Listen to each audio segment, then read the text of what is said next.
And they,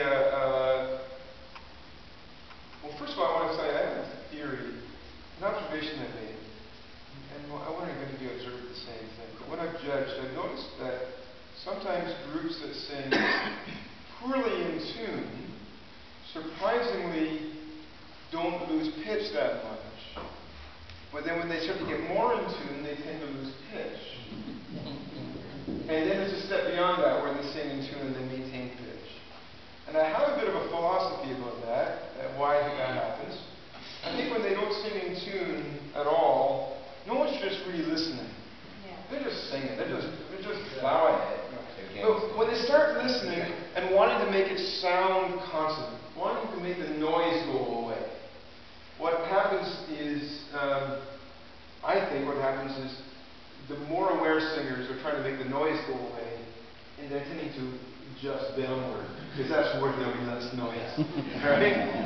And so then, so that's kind of the chorus starts sounding better, but the pitch is dropping. But it sounds better most of the time because they're in tune.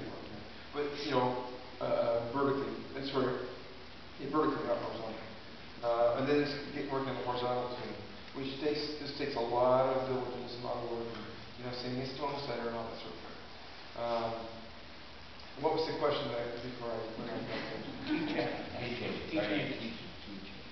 Yeah. Well, the first thing I would do is isolate where the roots and fifths are, and make sure that those are locked. That interval is pure. And often there are common tones. The common tones sometimes have to change. Yeah. So they're not really common, right? But the roots and fifths tend not to be the common ones. They tend to move in semitones often in opposite directions, right?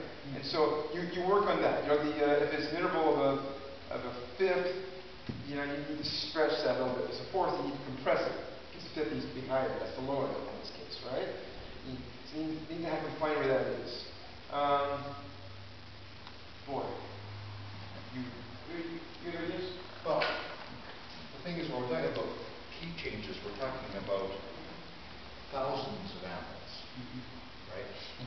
I mean, first of all, sometimes you take a key change of a half note, sometimes a tone, sometimes a third, etc. And the voicings are nearly always different going in and coming out, right? So it's, every key change.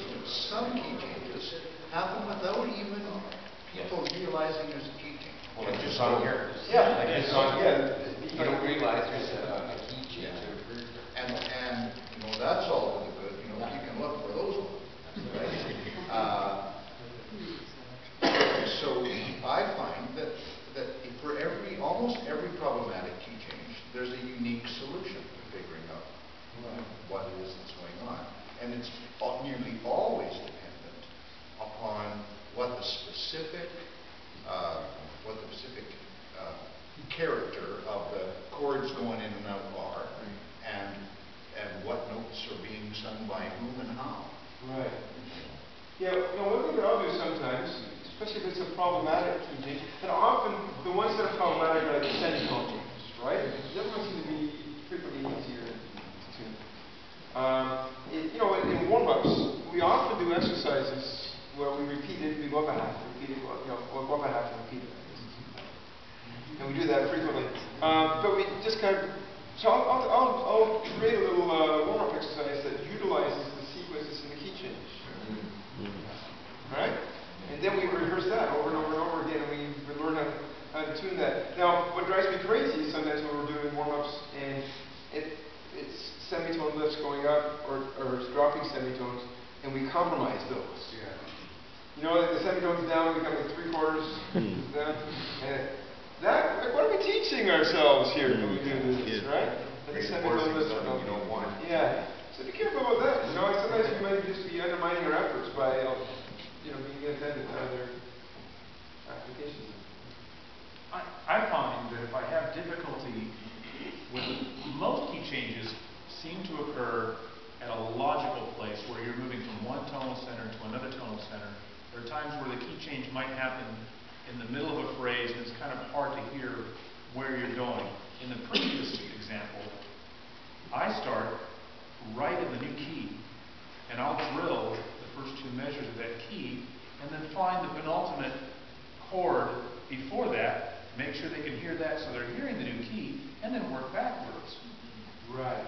So they hear the new tonality, they hear where it is, it's the now, it's that same song, new key, and it went from this is my new key, da da da da da da da, bum bum bum bum bum bum bum. Now I just kind of step back, so I find the consonant pattern they're looking for, and then step back chord by chord, just stack one more in front of it until they feel solid on that.